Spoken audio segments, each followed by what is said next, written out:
Première chose, si ta vie doit avoir un impact qui doit te transcender, aller au-delà de toi, tu dois connaître le Dieu avec qui tu traites dans ses façons de faire ces choses. Si notre vie doit avoir un impact qui nous transcende, il est essentiel de connaître Dieu dans ses voies. Il dit, mes voies ne sont pas vos voies. Parce que tant que tu considères tes voies, tu ne peux pas plaire à Dieu. Malheureusement, la plupart des chrétiens ne considèrent que leur voie et leur façon de faire. Dieu dit on met ici, toi tu dis on met ici. Et puis tu dis oui, pourquoi il n'est pas mis ici? Il n'est pas bon. Mais lui il a dit on met ici. Mais ce n'est pas ta parole qui établit ce qui est le droit ou pas. C'est sa parole. Il était avant toute chose. Il a créé toutes choses. Et la Bible dit c'est juge sans appel. Aucun homme ne peut interroger Dieu. Donc à un moment donné, mieux vaut le connaître et savoir comment ce Dieu avec qui je marche là, comment il traite. Qu'est-ce qu'il aime, qu'est-ce qu'il n'aime pas. Alors vous allez voir que vous serez perpétuellement en symbiose. Deuxième chose, tu dois travailler à être plus grand à l'intérieur qu'à l'extérieur. Tu dois travailler sur toi. Quand Dieu parle de Job, c'est parce qu'il connaît Job. Est-ce que Dieu peut parler de toi? Pour dire son intégrité, il a de la fermeté dans son intégrité. Pourquoi Dieu le dit? Parce que Job, à un moment donné, a bâti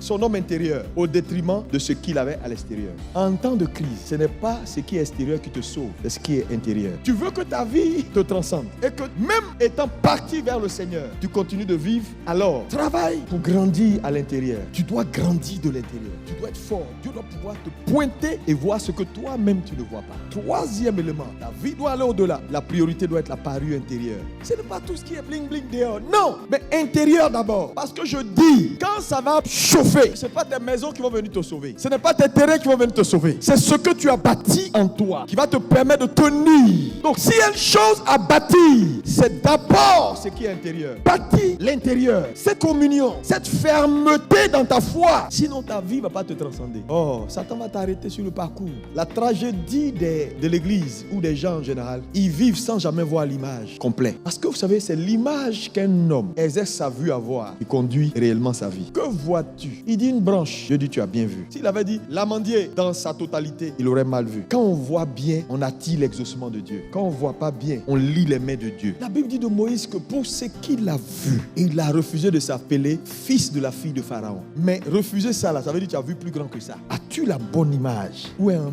est-ce que ta vie est en train de poursuivre quelque chose qui ne doit pas être la bonne image? Et tu sais, tu ne peux pas voir cela. Si ta vie est limitée à ce que tu vas manger puis tu vas boire, au mari qui ne vient pas depuis et puis tu l'attends, ou à la femme qui n'est pas là, ou au contrat que je n'ai pas eu hier, il dit j'annonce dès le commencement ce qui doit arriver. Mais il le dit parce qu'en réalité c'est dans ton intérêt de voir. C'est pourquoi il annonce d'avance ce qu'il va faire. Il projette l'image. Donc c'est à toi de capter la bonne image pour rester dans l'actualité de Dieu. Sinon, quand tu captes la mauvaise image, tu sors de son actualité. Dieu est dans un plan, toi tu es dans un autre plan. Mais naturellement, tu ne peux pas réussir. Remets-toi en cause. Pourquoi ma vie n'avance pas? Ça tourne en rond. Pourquoi les choses sont si difficiles? Suis-je en train de voir le plan complet, le bon plan, ou suis-je en train d'exécuter autre chose que le plan? Si vous manquez de ces trois choses, sans être un prophète, vous n'allez pas réussir. Si quelqu'un vous dit autre chose, il est en train de vous mentir. Vous n'allez pas réussir.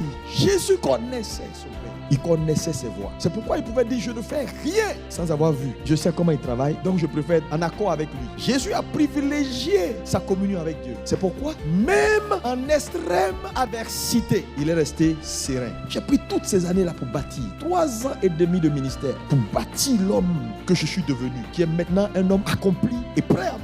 Travaille sur toi-même. La vie chrétienne, au-delà de on est ensemble, on vient lire la Bible, on vient parler, on vient à l'église, on vient chanter à les jeux de lumière comme si on était dans une boîte de nuit. Tout ça c'est bon. Mais au-delà de tout ça, après quand chacun de celui-là, c'est chacun pour soi, Dieu le pousse. Donc, travaille sur toi. Garde ta communion avec Dieu. C'est la garantie. Vous savez, Job est devenu la cible de Satan parce que Dieu l'a ciblé. Il dit de Job, ouais mon gars là, il est droit, il est bien, il est intègre. Quand je regarde 2 fois la façon dont Dieu parle de Job, ça montre que Dieu était tellement fier d'avoir un homme aussi droit. Dieu dit, cet homme là, regardez-le, il est bon, il est droit, il est correct.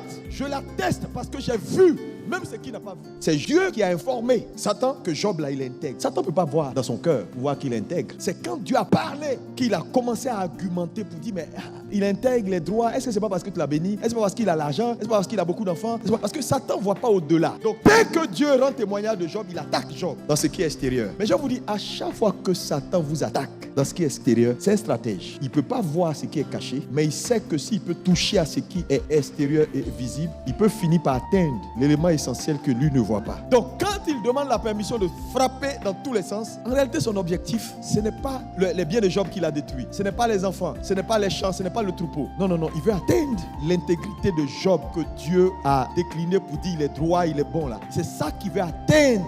Donc souvent, quand vous passez par des moments difficiles où vous ne comprenez rien, Satan vise une seule chose, l'intégrité de votre cœur.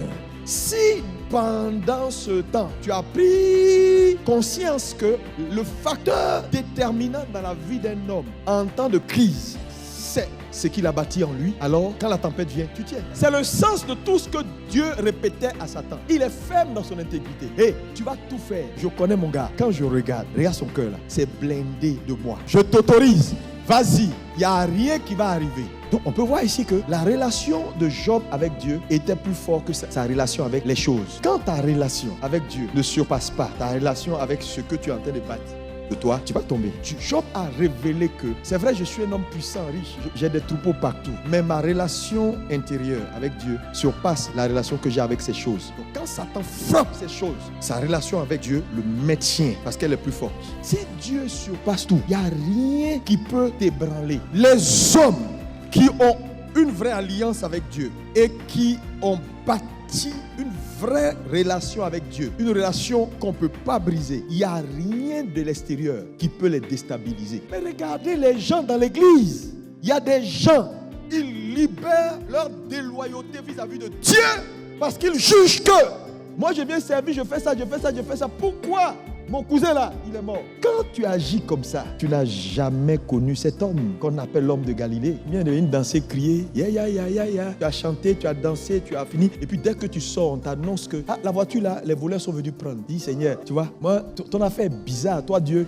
Tout ce que j'ai fait ce matin, tu n'as pas vu, c'est ma voiture. Et tu commences à douter de Dieu. Job n'a jamais laissé quoi que ce soit perturber son homme intérieur. Parce que l'objectif, c'est ce que Satan vise. Satan va faire quoi? T'es bien. Il n'a rien à foutre avec tout ce que tu as. Il s'en fout de tout ça. Mais il veut que tu maudisses Dieu. Et regardez, même celle qu'on n'avait pas touchée, c'est elle qui a commencé à dire maudit Dieu meurt. Sa femme a commencé le travail. Ses amis sont venus se mettre dessus. Je vous dis, vous qui parlez, quand les gens traversent les moments difficiles, parlez dans la perspective de Dieu. Sinon, vous serez jugés. Dieu au soir est venu pour dire que vous là, je vais vous juger, vous tous, parce que vous m'avez mal dépeint pendant que Job traversait sa situation. Mais je vais vous donner une chance. Job va prier pour vous. Allez lui faire un sacrifice parce qu'il a été juste. Quand ça ne va pas, aie la bonne perspective. C'est divin d'avoir cette position. C'est l'autre là qui n'est pas bon. Parce qu'en temps normal, un homme blessé, un homme acculé comme Job, un homme qui vit une tragédie comme Job, on peut comprendre qu'il pleure. Mais on peut pleurer dans la dignité. On peut pleurer en gardant son cœur pur.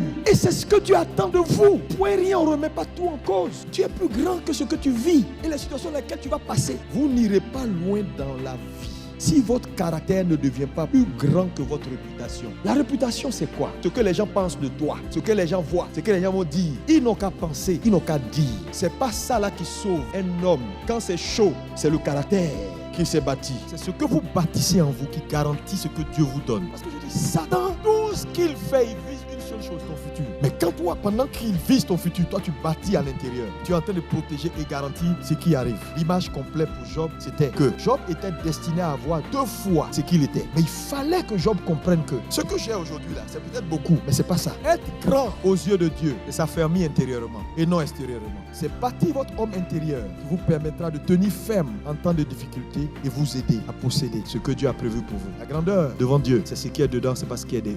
Quand un homme a la mauvaise attitude, en temps de difficulté, il a failli au test de la grandeur.